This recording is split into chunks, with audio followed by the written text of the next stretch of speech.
Hello, I'm Rev Motal, the Paranormal Preacher and Pastor of the Paranormal Church.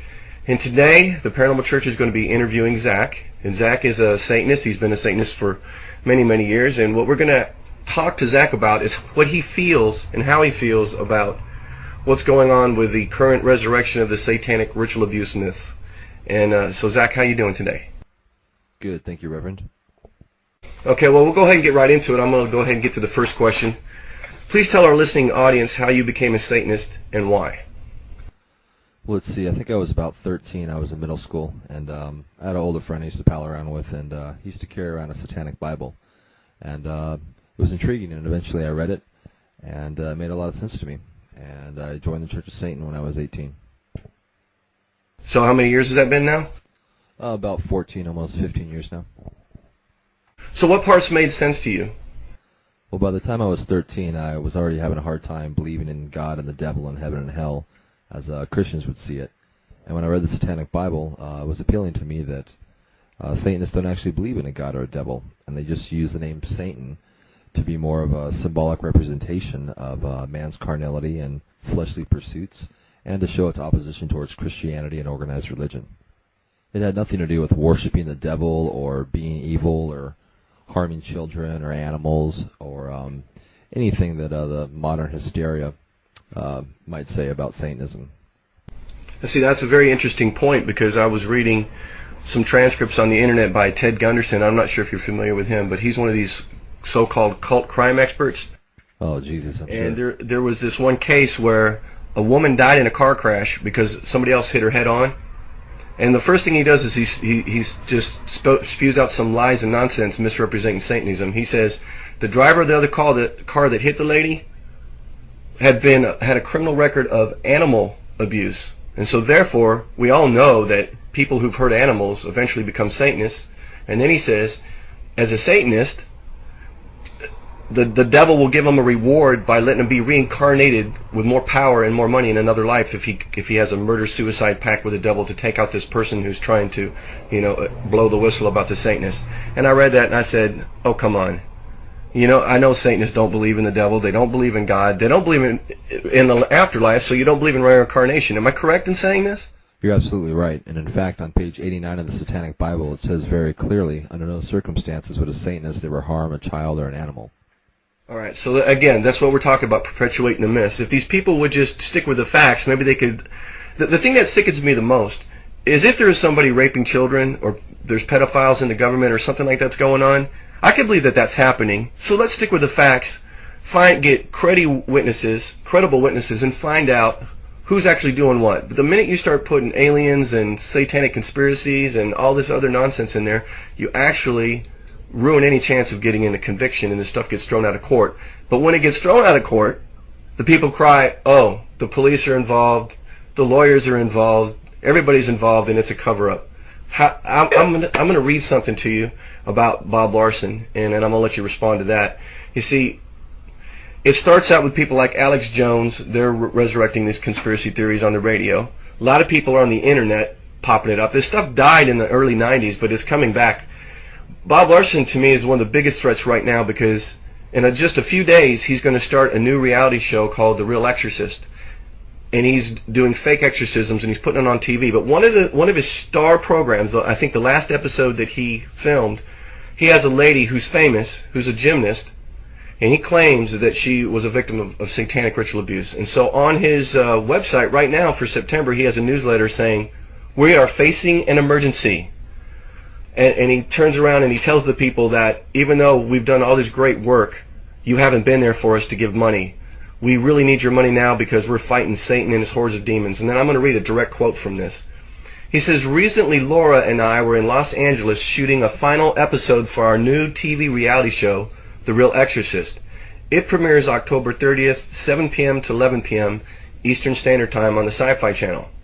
When this episode hits national TV, it's going to shake up the church. We ministered to a former world-class gymnast who was the victim of a satanic cult. As a child, she was put through vile ceremonies, was forced to eat, sacrifice human babies, and drink their blood. Can you respond to that? Yeah, that story just sounds utterly ridiculous. I mean, it sounds like something out of Hollywood. I mean, I know at least a dozen members of the Church of Satan, and nobody does that. No one is like that. And the people that he's describing, I mean, I doubt that actually even happened, but if something like that ever did happen, that's someone of a criminal mind, someone who is sick and mentally ill. It's not a Satanist. It actually kind of reminds me a little bit of the Nazi propaganda when they used to talk about the Jews drinking blood and eating babies and stuff like that too. I mean, it's just ridiculous. Yeah, I was watching some videos on one of the other shows that had Bob Larson on it, and this woman stood up, and this is going to really scare you. This woman stood up and said that she had been through more than 50 exorcisms through Bob Larson and his people.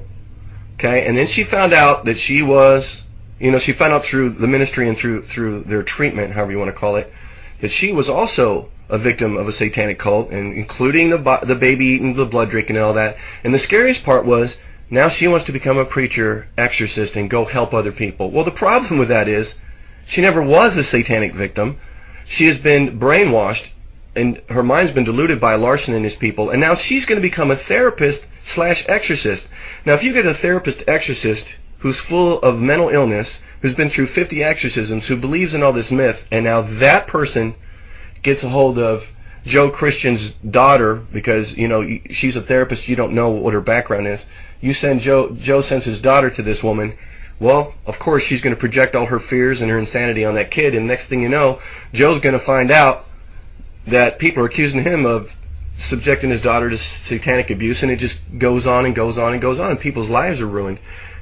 And, they're accusing presidents, vice presidents, they might as well be accusing the Mickey Mouse Club. It's just really ridiculous.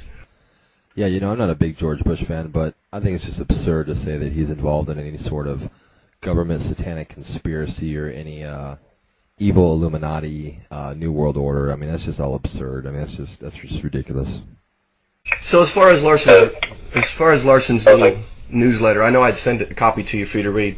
Do you think that this woman's telling there's any truth to the eating of the babies, or do you think that Larson's using sensationalism and guilt and manipulation to try to raise money? Oh, no, I don't give Bob Larson any credit whatsoever. I mean, it's obvious he's just using sensationalism to fill his bank account and to pay his mortgage. I mean, after all, he doesn't need a scapegoat to rally against if he's going to keep asking people for money.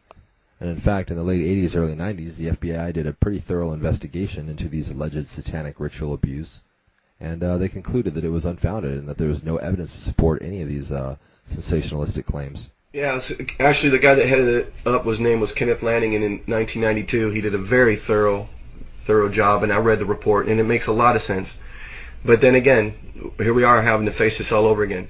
Well, that lady you mentioned earlier, it just sounds like she's probably mentally ill and suffers from schizophrenia. And that's the sad thing. That is the sad thing. And I don't know if you've listened to some of the other interviews I've done, but I've interviewed women who have met Larson, who just had some emotional problems, or maybe they had a paranormal event and they didn't understand it.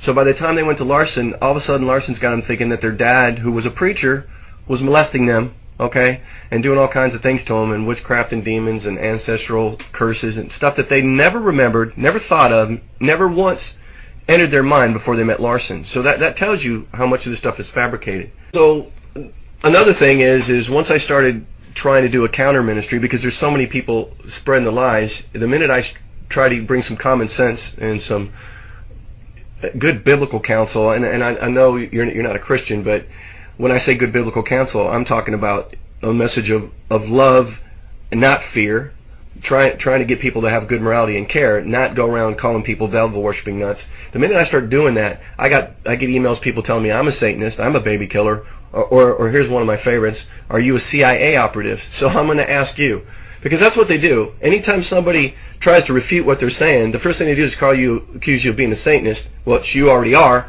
but now they're accusing me of being a CIA agent. No, Reverend, I'm not a CIA agent or an FBI agent, or I have no military or government affiliations of any sort.